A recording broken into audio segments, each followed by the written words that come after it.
we should be live. Let's double check. Excuse me. I have had very little to eat today, and I have drank this energy drink much faster than I should have. So I'm sort of like taste the cosmos right now. Okay, we should be live on Twitch. We are. Get out of here, new YouTube layout. Can't even manage my live stream with it. I don't know why it's live.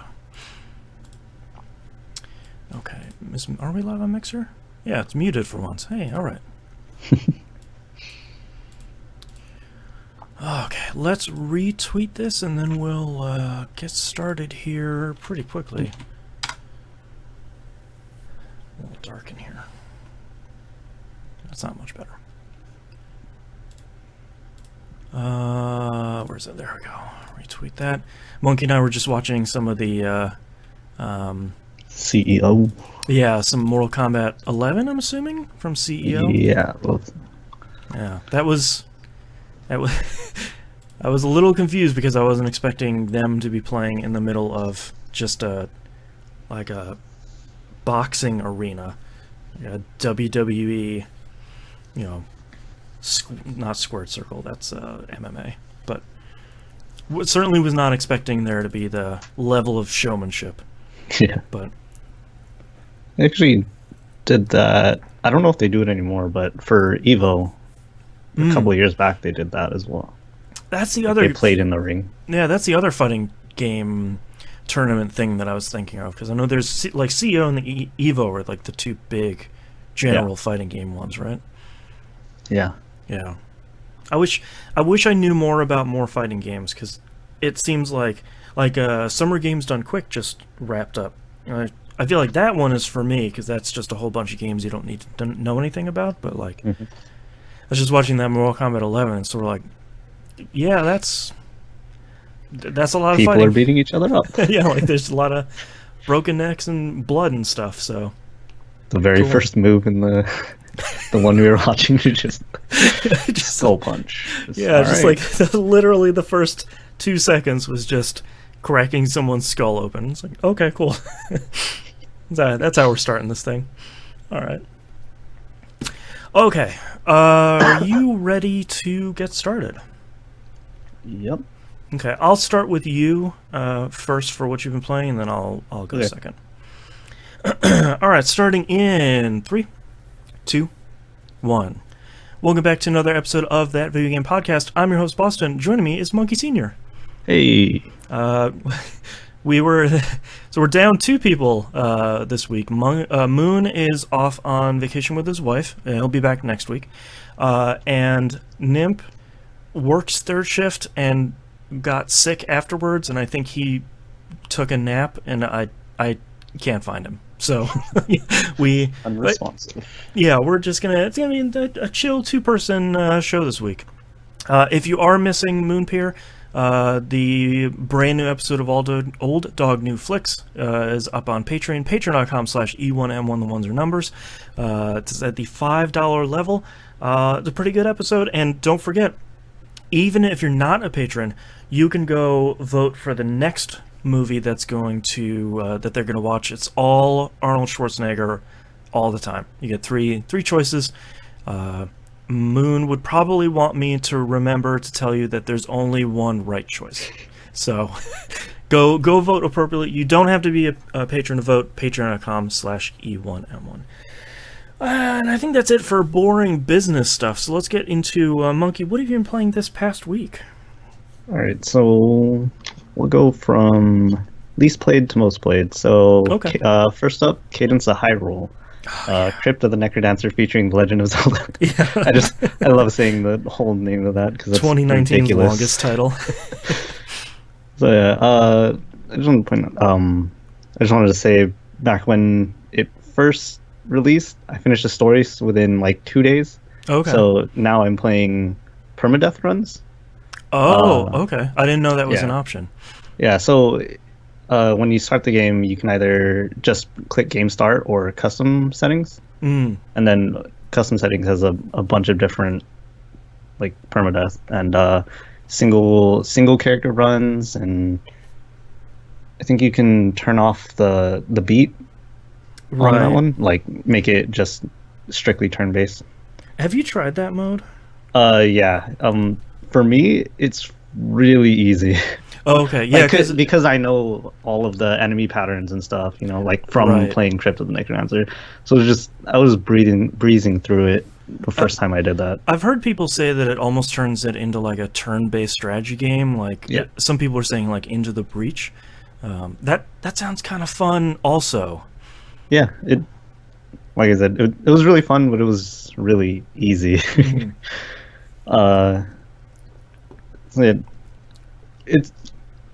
So when you do those custom settings, and the one in particular I want to do, it's implemented very weirdly. Okay. So I want to do single character, random character permadeath, right? Oh, okay. So when you do that, it gives you a character, say Link, and then you're going through, and if you die, whenever you're doing permadeath, it just says quick restart or quit game. Oh, okay. If you choose quick restart, you would think they would do the exact same settings, right? Like random character, single character. Yeah, just like roll it again. It does the same thing for everything except randomizing the character. So you always get whatever character you started with. Oh, so weird. Like, yeah, I did it like 5 times in a row, and each time was Link, and I was like, this is weird. I should be getting someone else, right? Yeah, it reminds me of something that drives me crazy about fighting games. We were just talking about CEO. One thing that drives me crazy about most fighting games, and one of the reasons why I love Dead or Alive, is if I pick random character, random stage, like both fighters pick random character and we pick random stage, when I hit try again or like another match or whatever their option is for that, I want you to randomize all that stuff again. Like, I don't want to get the same 2 characters in a random stage. Like, I just want to keep hitting replay and just getting whatever I get. Yeah. And most fighting games don't do that, and it drives me crazy. Yeah. That's like the only bad thing I have to say about Cadence Hyrule, though. Yeah. That one particular thing is... That'd be nice if they would patch it eventually. I wonder how many other people are saying, like, hey, I really want to do like a genuine random run, sort of over and over again. But other than that, the game is great. Permadeath story mode works really well because you can choose either Link or Zelda. So that's what I've been doing right now. Like just choosing one of them. But yeah, if you don't have it yet, you'll get Cadence of Hyrule. Yeah. And I cannot wait for the day that it comes on We Roguelike It. Yeah. It's definitely in our backlog. And it's gonna rank high. And the recommendation that I'm having too for Cadence of Hyrule is, if you like that and you haven't played Necrodancer, go also buy Necrodancer. It's harder than Hyrule is, but there's more stuff to it. And if you like Necrodancer, and you haven't played Cadence of Hyrule, go pick up Cadence of Hyrule. It's easier, but it's really great. I meant to ask, how many playable characters are there? Are there some unlockable ones? Right now, 3. No. Okay. No unlockable. So Link, Zelda, and Cadence? And Cadence, yeah. Okay. Hopefully they put more characters. That would be cool. Like, yeah, it'd be fun to play as like one of the spear guys, or like... Yeah. Like Mipha. Yeah. Mipha's my favorite character in Breath of the Wild, so... Yeah. Like, there's a whole bunch of even, like, Sheik. Like, there's a ton of even just protagonists you could put in there. Mm-hmm. Yeah.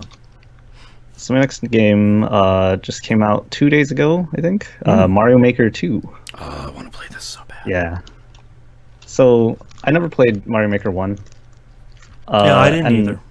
I haven't played a 2D Mario in so long. I have no idea what my last one was.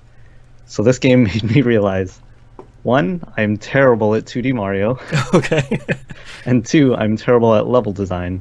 Okay. So both things that this game revolves around. Like the two things this game does. Yeah. So what I've been doing for the past 2 days is so they have a endless challenge, I believe it's called. Oh, okay. And they have 4 different difficulties. So easy, normal, expert, and I think the last one's super expert. Okay. So I've been playing easy, and it was kind of too easy. I got to 10, and I'm like, I'm just gonna stop because it was so easy. Like they were just giving me auto scroll levels that like you don't have to move, you don't have to touch the controller to win. Right. And like that's some of the ones are like just straight shot to the end, like you just walk, and some are completely filled with stars. It's like there's no challenge in them, right? Right. So I went to normal. 2 is my highest. A little more difficult. A little tiny bit more difficult. What the hell's super expert going to be, man? Yeah, right? And yeah, so actually, I guess I should say the way the Endless Challenge works is it begins you with 5 lives. Okay. And you just have that. You can gain up to 3 lives in each level. So okay. Yeah, if you don't die at all, then you gain lives throughout the run. Right. So yeah, I feel like it's so embarrassing that I can't get past 2 stages for normal. It's like Sleepy Kids difficulty and then whoops, Dark Souls. Yeah. So hopefully I can get better at it. I did make a single level. There's a random level that like I just put a bunch of platforms with a bunch of red Koopas that it was very random, and I just did it to get because you actually have costumes for your me. Oh, okay. Yeah, like you don't play as your me, but people can see it in like whenever you create a level, and your me like appears there. Like, this is your. They call it maker. Oh, okay. Oh, is that the little like circle icon there on when you're looking at your level code? Yeah. Oh, okay. But yeah, you get stuff for making a level. So I made a really crappy level. Right. Finished it real quick. Yeah. If you do want to play it, just hit me up on Twitter or Discord, and I'll send you the ID. I guess.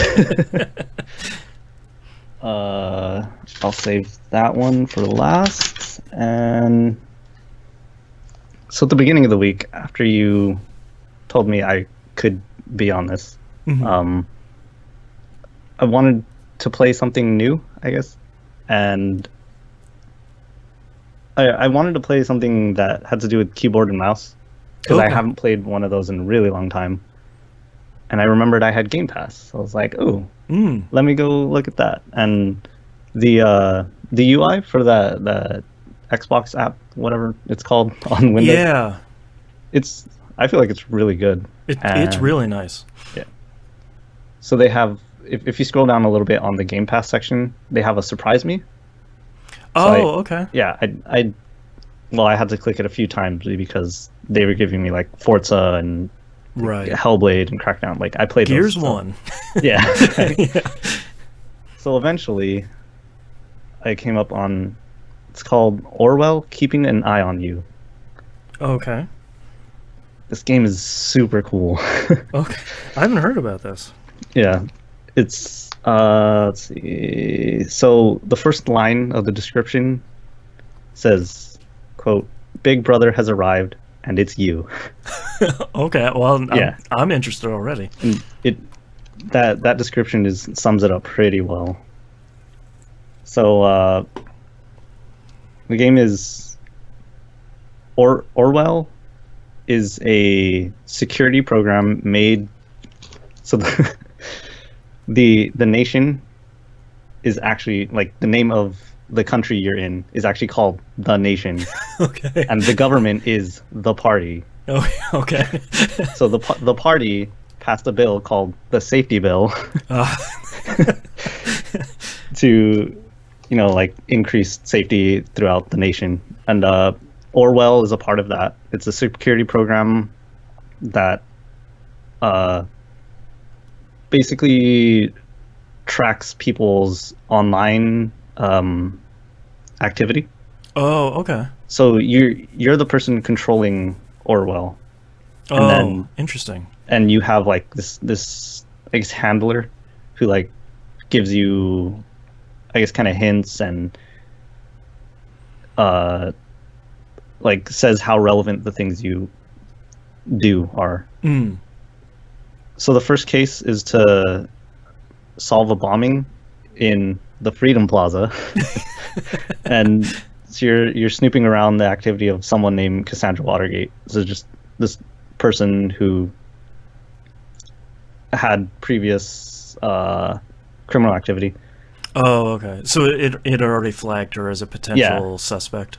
So you're like looking into her life, looking into what she's doing now, what she has been doing and stuff. So the way the game plays, so on the left is your suspect and any details you upload to Orwell. And on the right side, so you cycle between 3 tabs. It's called reader, listener, and insider. So the reader is, when you're on the reader tab, you have like news articles, websites, blog posts, like anything that your handler says like, oh, this might help you here. And like all your text-based stuff. Yeah. And in the listener, it's text conversations. So like recorded conversations between the person and like their friends or something. So it's both like text message and recorded calls. And it's all readable. Like there's no voice acting. So like it's not like you're picking up a BioShock audio log or anything. Right. It's just like you watch it happen in real time, but once the conversation's ended, you can scroll through it and stuff. And then on the insider tab is you can look at that person's desktop or like their computer. You can look through like their trash folder, their recently visited websites, their personal files and stuff like that. So whenever you find something relevant, it's like highlighted, and then you can click and drag that into Orwell, and then it'll update that person's profile. Yeah, and it's cool because not everything is relevant. Like at one point you're on someone's dating profile, right? And then it highlights like, oh, interested in men, and like likes guitar and stuff, Right. So those aren't quite relevant, so you can just block those out. But yeah, most of the stuff is fairly relevant to the case. And yeah, all you're doing is like getting to know these people and uploading stuff to Orwell, and it's a really cool game. I feel like it would be a really good game for Game Club. Yeah, it's really cool. It's on the list right now. And the names in this and like stuff, the text is so funny because like the government's the party, right? Freedom Plaza. Yeah. And like they make some pretty funny references. Like so at one point you're on a band page and they have their album and their track list, it goes up to 7 or 1 2 through 7, and the 7th one, the track name is Nation Army. So when you read it, it's 7 Nation Army. It's just like, oh my god. Yeah, that game sounds entirely my jam. I'm gonna have to check that out. And it's on Game Pass PC, so yeah. Hey, it's free-ish. And then my last game, Final Fantasy V. Yeah, hopping on a. This is your first 4-job Fiesta, right? It's. I think I did it 2 years previous. Oh, okay. But I've never finished it. Oh, okay. Yeah, I've always gotten to like the third crystal or the fourth crystal and then just stopped for whatever reason. It's like when the game starts getting really hard, there's like that first big difficulty spike after the third crystal. And I'm just like, I can finish this later, and then never do. It's interesting because just before we started recording, I finished it. Finally beat him. First victory. Yeah, that was pretty great. For everyone on the show, what was your party? So it was Knight, Berserker, Ninja, and Samurai. Yeah, Samurai helps good so much. Just throw money at everyone. Yep, it's so good. It's so funny because I think, like Bard and Chemist, there's like Beastmaster. Like, there's a couple of jobs when you first look at them, and you're like Samurai. Like, okay, great. Like, you can use katanas, and you unlock that Guild Toss, Zenigage, and some of the other versions. Yeah. And you're like, oh, cool, I can throw money, like, whatever. And the first time you throw it, it does, like, 135,000 damage. You're like, okay. That's so great. That's all I did for Neo XF and regular XF. Well, pre-tree XF. Like, right. That's such a weird, like, he turns into a tree, really? It's so weird, because there's, like, they explain it in the story and some stuff, but like Exdeath starts out as a really cool villain. Like, he's this really big dude and he just wants to put the two worlds together, and like you're sort of like, all right, like, yeah, I can sort of get it, like, smush the worlds together, like, that's fine. And then next thing you know, he's like a splinter in Krylee's hand, and he's like popping out, and it's like, man, Exdeath, maybe you lost me a little bit here, buddy. Yeah. So, but the story in that game is pretty goofy as it is. So. Yeah. I mean, it's an old game, so yeah, I'll let it slide. Yeah. That's all I've been playing. My Final Fantasy V Forge Out Fiesta, my first run went really well. As expected, no problems at all with Neo Exdeath. Between my Chemist being able to double everyone's health, so everyone's sitting at like 4,500 health, and my Bard doing, what do they call it in this version? Hero's Rhyme, I think is the song. Basically, for that one, it's the very last song you get, but it boosts your party member's level. So I'm going into that fight as level 30-something, and it breaks the level cap, so the level cap is 99. Your level can go all the way up to 255. So you give it a little bit of time, and you're like, a normal dagger attack is doing like 16,000 to Neo Exdeath. So it's just like my Geomancer with an air knife was hitting all targets for like 7,000. Like, it's just one of those things where it's like, you're just sleeping through that final boss. So that went pretty well. 15 hours on that one. That wasn't bad. I started so that was Chaos Berserker Risk was my first one. I figured I'll go the opposite way, and I'll just do a regular run. So I'll get one job assigned to me at every crystal, and it'll only be that crystal's job. I got Monk, Time Mage, Ranger, and Dragoon. Ranger and Dragoon are both two new jobs for me. I've never gotten either one of those. And they seem fine. I'll do fine because I have a Time Mage. Like that, once I get some more spells, I'll sleep through the rest of the game. And Ranger is really interesting because it has a skill, I think it's called Rapid Hit, where you can hit 4 times at once. Yeah. The thing I didn't realize is that, so for anyone that hasn't played it, we'll dive a little bit deeper. There's 2 weapons in the third world. It's called Brave Blade or Chicken Knife. Basically, Brave Blade gets weaker the more battles you run from, but Chicken Knife gets stronger the more battles you run from.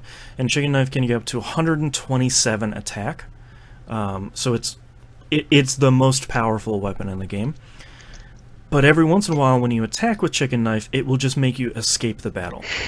So like there's I didn't know about that second. yeah, there's a little bit of risk reward there. Obviously you can't run away from some boss battles, but it'll waste a turn. Good news is Rapid Hit works with Chicken Blade. So you're doing 4 super powered attacks, and it can never proc the escape attack. Nice. So once I get to World 3, that's like the very first thing I'm going to get, and powered that thing up, and apparently just kind of sleepwalk through World 3. So just cast a haste on the Ranger too, and just... Yeah, exactly. Just hit auto battle and just wait for it to end. So I'm pretty excited because Dragoon seems fine, but looking through the notes, there doesn't really seem to be a lot to break with that character. It just sort of seems to be like, yeah, they can wear heavy armor and they hit pretty hard and they can jump. So if you know the AI for enemies, you can sometimes jump out of the way of like a death blow attack and then come back in. But that's probably not going to be too much. So Final Fantasy V is still really good, and I agree. I will roll as many runs. I got through 3.5 runs last year. I'd like to finish 4 this year, if I possibly can. Destiny 2, just a quick note, because I know everyone's rolling their eyes already. We're like in the middle of a season now, so we're getting modifiers on season activities, like the heroic version of the Menagerie dropped. Haven't run it, probably won't talk about it. The next big exotic quest is happening next week. It's called Lumina. I have no idea what the details are, but I'll talk about it next week. I did play, the Hannah and I play, TVGP alumnus, the Hannah and I play every week, at least once a week. And this week was the strongest curse week in Dreaming City, so I took him through Shattered Throne and showed him how to do it, and we 2-man the whole thing. My main goal was to go get the ship that drops from that thing. There's only 2 things I need left for the Cursebreaker title. One is a pulse rifle I can only get from One Nightfall. That hasn't shown up in a long time, so I have to farm that when it shows up. The other one is a ship. Won't you believe it? I get through the whole activity, the ship doesn't drop for me, and I'm sort of bemoaning it at the end, like, man, we did it really well, like, we only went in through 2-man, like, you know, each boss only took us a couple tries, like, the Hannah was doing really great, we were really clicking, and I said, like, man, I really want this ship, and he says, well, what's the ship called? And I was like, I don't really remember. He goes, is it Palace Galliot? And I was like, if you got it, so, and he got it. So this is the 3rd time this has happened where I am running it through and sort of taking someone through the very first time, and they get the ship. So you're good luck for other people. Yeah, I really am. Like, but what I told, I guess I think the Hannah felt a little bit badly, but we'll run it again in 3 weeks. Is the good part is everything else in that title is really easy to get, except for the pulse rifle and the ship. So like, he's like 99% of the way through getting that title. He just needs to do a whole bunch of Dreaming City stuff, and that's the easy stuff. So he already has a leg up on getting his first title. But Destiny 2 is still really great, and I played too much. Last game, yeah, I'll probably join you in September. Yes, yeah, yeah. Which I'm so excited for. It was down. Destiny 2 was down for 12 hours on Wednesday this week, some Thursday this week, because they're starting their back-end maintenance for cross-save. And I cannot wait for cross-save, just to be able to play with my character on PC at the very least, because my video card is good enough I can do 120 frames at 1080p, and like it's so smooth on PC. But like, people like you and I that are on opposite platforms can now go onto the other platform, and with New Light giving access to basically everything, yeah, we just hop in and be like, oh yeah, you want to run some Nightfalls or whatever? Like, you can just hop on whatever platform your friends are playing on. So excited. So nice. Yeah, because like Jimbo Jangles from the community, and some of his friends are playing on Xbox One, and they don't have PS4 copies. I'm more than happy to, grab New Light on Xbox One and fire that up, but I don't have to re-level and like lose all the cool stuff I have. So yeah, very excited. But my last game this week is Bloodstained Ritual of the Night. My map completion says 80%, like 85%, something like that. I am in the area where the final boss is.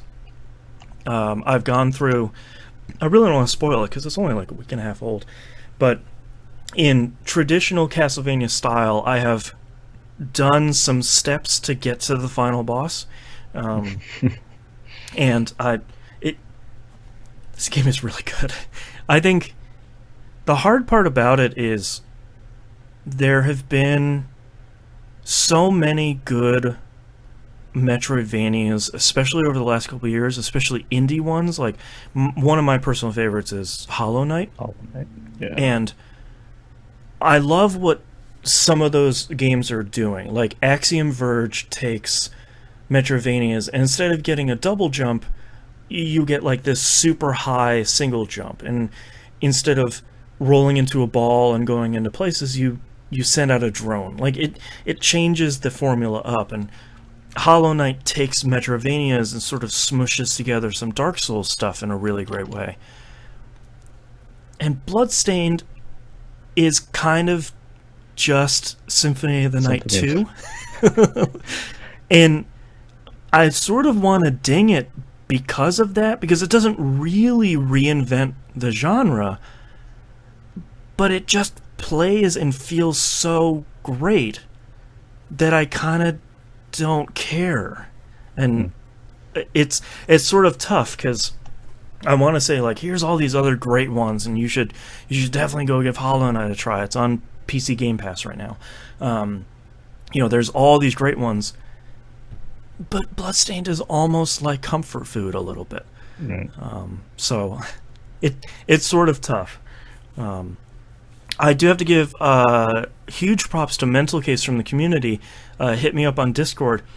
Those blue sigils I was talking about on the map last week are just me accidentally making notes on the map. Is the thing I was complaining about last week, where it's like, man, I wish like Hollow Knight you could mark stuff on the map. You totally can with the circle button, which usually gets you out of the map. Instead, I was hitting the circle button being like, oh, right, I have to hit the touchpad on the PS4 to get out of the map. Just leaving all these little notes all over the map. So thank you, Mental Case. I cleaned those up, and I've put like 2 or 3 of them for places that are really important. And Moon and I were talking about the lift shoes from Symphony of the Night last week. Lift shoes in Symphony of the Night says it's a dumb joke item where if you pick them up and you equip them, it says like, oh, it makes Alucard just a little bit taller. It increases his height by 1 pixel. So like, it's just this like dumb joke item. I picked up these concave glasses or convex glasses. I didn't write them down when I picked them up. And the item says it makes everything look closer. When you equip the item, it just zooms in the game. So like, it's very much like the lift shoes, where it's like, this is useless, but man, this is pretty dumb. I really like it. That's hilarious. Yeah, so I think I'm like a little bit of 15 hours around there, 15 to 17 hours, which is pretty good length for I think for a Metroidvania like this. I have unlocked boss rush mode, which I haven't tried doing, and I know once you beat it, like beat the final boss, I know there's a new game plus that unlocks, but I'm not entirely sure what that's all about, so I'll probably check that out. Everything probably hits harder or something. Yeah, or like everything's a lot higher level than you, or you carry over all your skills or something. I'll probably try that out maybe on a different save slot, but I'm really excited. It reminds me a lot of playing Axiom Verge or Hollow Knight or Ori and the Blind Forest, where it's like, I'm looking forward to finishing this, and then I'm looking forward to 100%ing it. Like, I want to see every nook and cranny in this game, and I want to get all the wall chickens I can, and see all the dumb extra rooms and stuff. Which I haven't felt that pull in a while for some of these games. So, but unfortunately, I didn't play any Outer Wilds this week. I was hoping to play more of that and make some more progress, but I did not have a lot of time this week, unfortunately. Actually, I had a question about. Oh my God! What is the game you were just talking? Yeah. So, as someone who I've never played Symphony of the Night. Oh, okay. Do you think I should play that before playing Bloodstained, or should I just go straight to Bloodstained? I think you can go straight to Bloodstained. If you want to play Symphony of the Night, it's going to be part of Games with Gold this month. Yeah. So you'll be able to get it for free. I don't remember if it's I think it's the 360 version, which is a really good version of Symphony of the Night.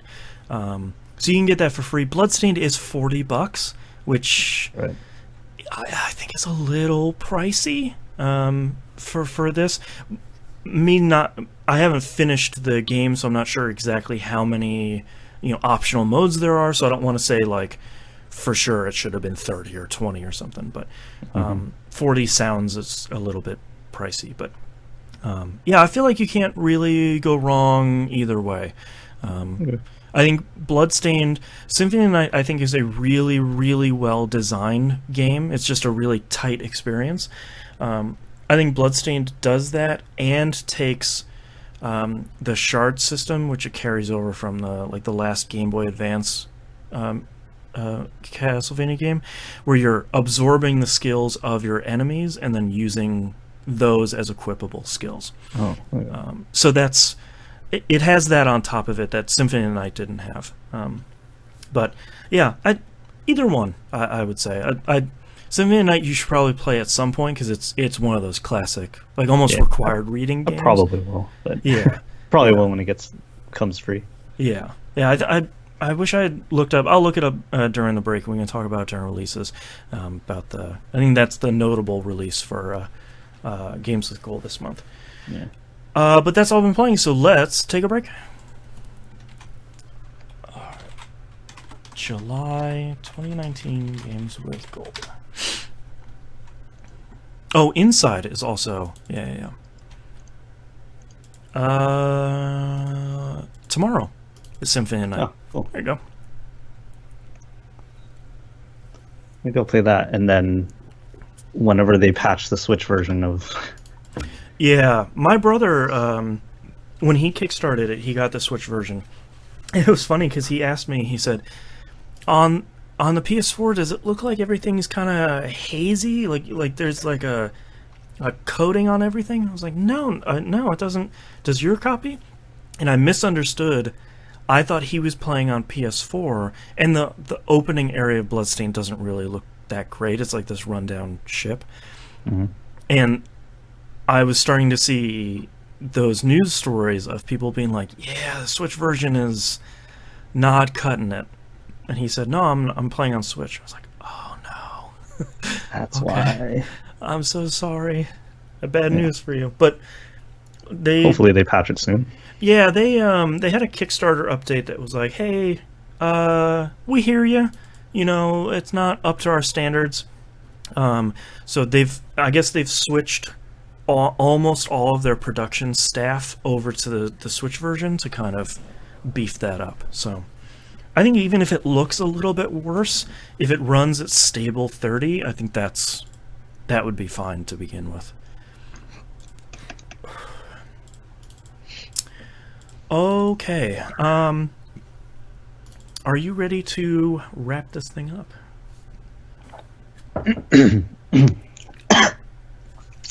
Yep. Now you are. me. Yeah, exactly. All right. Let's get started in 3, 2, 1. Let's talk releases for the week of July 1st, 2019. Previous section here, 30 seconds ago for most of you, talking about Games with Gold for July 2019. Inside is the other big release. Go play that. It's really great. We did a game club on that a couple months ago. Symphony of the Night is available from July 1st to July 15th. So go scoop that up if you haven't played it. It's really great. Final Fantasy XIV Shadowbringers comes out PC and PS4 Everybody's really excited about this. I'm really excited about it, and I haven't played FF14 in so long. Yeah, what was the last expansion you played? I didn't even get to the expansion, to be honest. Like, I think I played during like a trial, like a 14-day trial, and I didn't even get. But that game is so fun. Yeah, people's excitement over this, especially with there was like a trial or a beta or something this past week, and man, I really wish I had some time to play this game because I really think I'd like it, and I just wish I had time to invest in another game like this. Yeah. But I played World of Warcraft, and I put that down for a reason. So, Stranger Things 3, the game, comes out PC, Switch, PS4, and Xbox One. I think this is that like, retro 16-bit thing that they teased a while ago. I'm assuming that Stranger Things Season 3 is also coming out pretty soon. So, no idea. Probably this week. It's probably out now. I'm not entirely sure. I never watched Stranger Things. Yeah, show, I haven't made it to that. Someone said it was a little spooky, and I was like, okay, well, I'll have to wait on that one because I'm just a giant chicken. And lastly, a game I've been looking forward to since they showed it at E3 2017. Sea of Solitude comes out PC, PS4, and Xbox One. That was that cool game by the, I think, French studio where the woman came on stage and they showed the lady in the rowboat and everything is submerged and it's the big monsters underwater. And right. That one where it's like people become monsters if they get too lonely. And I was like, yeah, man, all right, put it in my veins. That's just, I'm ready for this one. So that comes out this week. I've had that pre-order on PS4 for a while, and I'm very excited to check that out. Hopefully we hear about it next week. Yeah, exactly. Probably, as long as it downloads correctly and nothing totally explodes. All right, news stories. No gear packs, no season pass for Gears 5. Nice. This is the second high-profile game in the last couple of weeks. This and Call of Duty that have both said like, "Hey, man, we're not gonna do like season passes or map packs or stuff like this. You know, we've got the roadmap of free content." This seems an awful lot like some of the bigger games are doing away with season passes. I think that's really interesting, and I'm sort of curious what's driving that. Just maybe bad press about, well, in particular the Star Wars games. Like, yeah, that's true. Well, that's the only thing I can think of. There have been so many games too where it's like, all right, here's a $60 game, but the $80 version is the one you really want, and the $110 one comes with all that cool stuff and the season pass. So it's like no game is really $60 anymore. There's just 20 or 30 or 40 more. So I think my big question is, does Borderlands 3 still have a season pass? Because that was Borderlands 1 and 2 were really the gold standard for season passes for the longest time. Mm-hmm. It's like they're a fair price. The amount of content is outrageous. I feel like Borderlands 3 has drawn a line in the sand, saying like it's not a games as a service game. It doesn't have loot boxes. Like, it has microtransactions, sort of now infamously.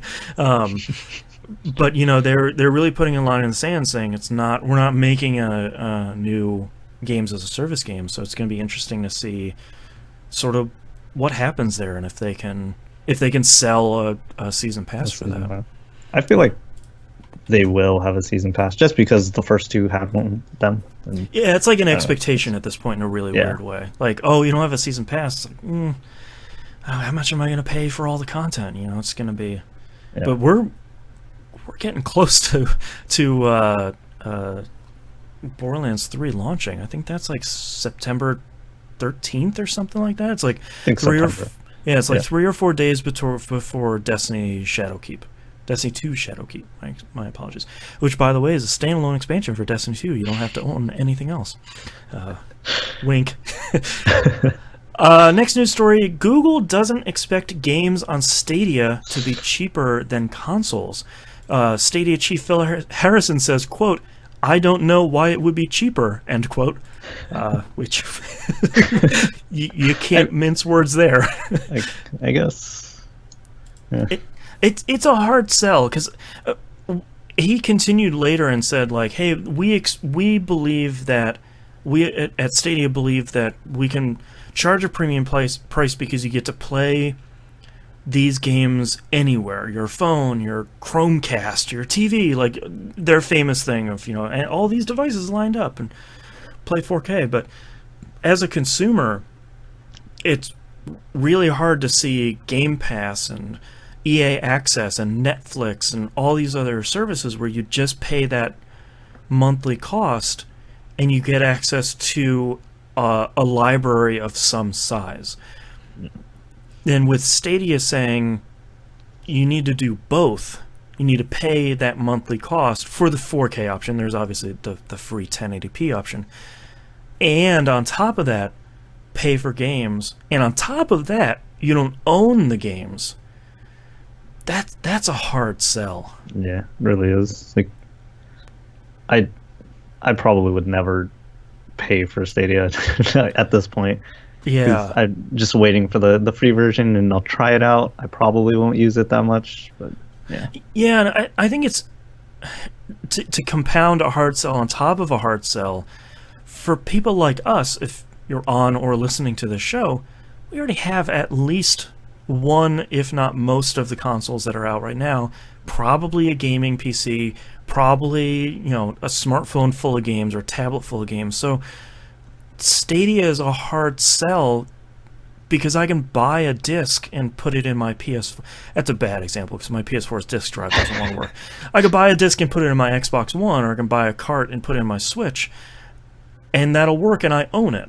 So, and especially this coming on the back of all of Telltale's games just disappearing, even if you've already owned them. Like it's sort of tough. And I think Phil also said, quote, "We're definitely in a great moment of transition and inflection in the industry, going from an ownership consumption model.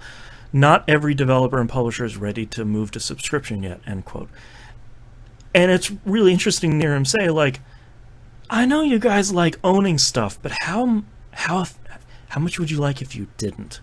It's just sort of like, well, I don't think I would. So I think it will be really interesting. I'm in the same boat you are, Monkey, where I'm gonna wait for. I think that $130 thing. I have an unlimited data cap here for my internet home, so like, and I'm in San Diego. Like I'm their target market. I was ready to scoop up that $130 Founders Pack until I heard it was buy games and pay for the service, and I can't do that. Like there's not enough money in the budget.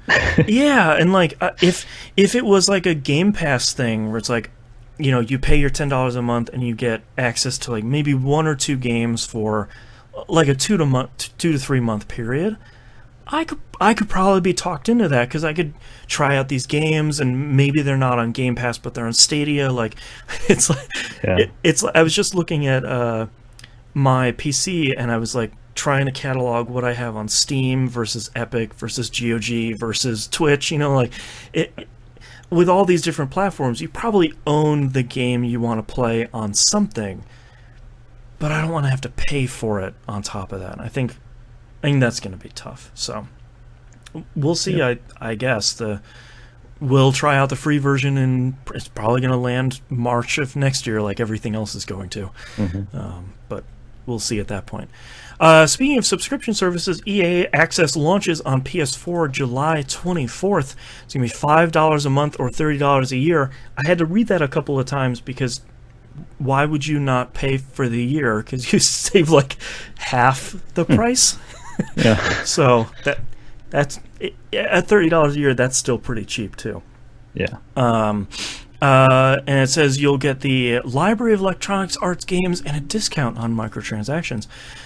The bummer is that's just a couple weeks away, and we still don't know what games are going to be on EA Access. So they haven't really said other than, yeah, the Xbox One version has, 50 games, but the Xbox One version supports 360 backwards compatible games as well. Mm-hmm. But the PS4 doesn't support PS3 backwards compatible games. So not entirely sure how that's going to affect the overall library. Hopefully at least most things. Yeah, maybe not like the most recent thing, but yeah, and I feel like if you, for $30 a year, if there's like 20 to 30 games on there at any time, that still feels like a pretty great value. And you can there's like the 10-hour trials you can do of like Anthem is on there, and there's some other games you can do the 10-hour trial for. So that seems like a pretty good deal. As we talked about during E3 with Uplay Plus, though, sort of a lot of subscription services going on right now. Not only just like the TV and movie stuff, but also everyone's getting in the game subscription service. So that sort of stinks. And last news story here, just sort of closing the loop on 2018, 2019's one of craziest stories. The Fallout 76 nylon duffel bag saga finally comes to a close.